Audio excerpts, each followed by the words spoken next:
Ah, it was an old skull. What a lucky find for a pair of young adventurers. It was easier to climb these walls back then. Not merely because we're older, but because the ruins are too. Of course. You said we needed to bury him. Do you remember where? Oh, one would think burying a human skull would stick in the mind, but somehow... no.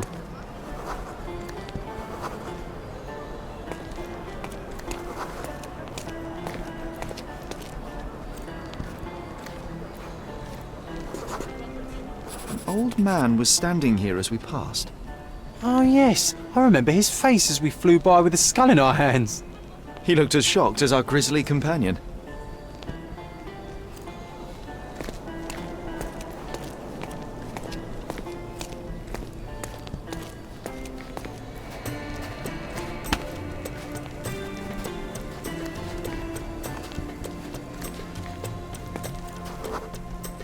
Nothing ever bothers an old Ottoman backgammon player.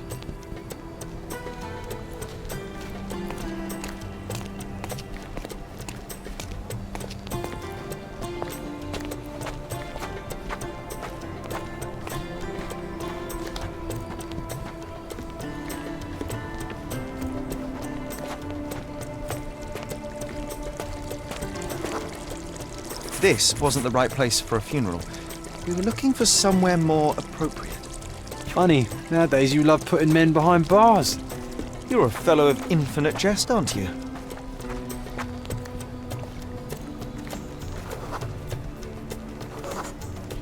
The water level was higher back then.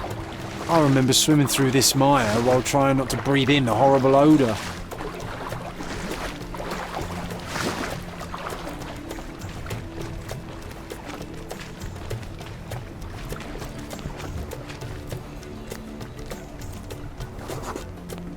This is where we buried it. It seems that with time, our friend has emerged once more.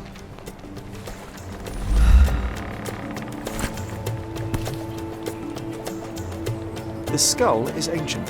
Its likeliest owner was one of the Knights Hospitaller who died during the siege of the fortress. I remember now, you said this skull was my father's.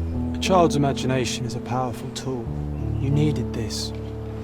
A burial process of your own. A ritual, so you could begin to grieve. Here hung those lips that I have kissed, I know not how oft. I felt so alone back then, John. Uncertain. Abandoned by my father. I know. The skull wasn't his, though it may as well have been. In the earth, all of us look alike. But putting this man to rest, it did help. I'm glad, Sherry. I find myself rather tempted to keep it. If not for sentimental value, then it's archaeological merit.